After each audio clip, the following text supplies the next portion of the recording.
Hello, traders. FX Pip Collector here. Today is Thursday, March 7th, and this is my recap of the top videos of the day. And gold versus the US dollar did come in number 3 today, so I'm going to do a quick recap.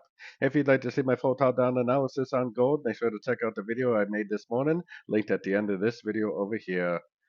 So gold definitely does not have a lower high, definitely does not have a breaker structure to the downside, not really even a Fibonacci bounce as of yet.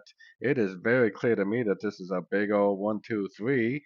And for me, I definitely wouldn't even try to go short in a pattern like this unless we had some significant break of structure to the downside, which we definitely do not have. So taking it down to the 1 hour time frame, I mean, we are at the 300% Fibonacci extension of what I think is a wave 1 projected out the bottom of wave 2. So, I mean, it does seem likely that we could get a correction. This right here, I think, is actually an ABC correction, and I think it's actually more likely it is going to go up a little more.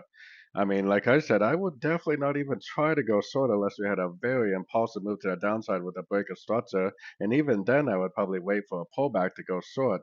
But at this point, I really think what we need to do is just enjoy this trend, and just every single time it makes a pullback, even a slight little pullback, we need to go long for the continuation of this uptrend. It's not over until the market proves it's over, and I would definitely continue to look for longs until we get at least some sort of a break of structure, preferably on the 4 hour time frame and up to the downside. So don't forget to join my free Discord channel. The link for that is on the screen and in the description. Thanks and happy trading.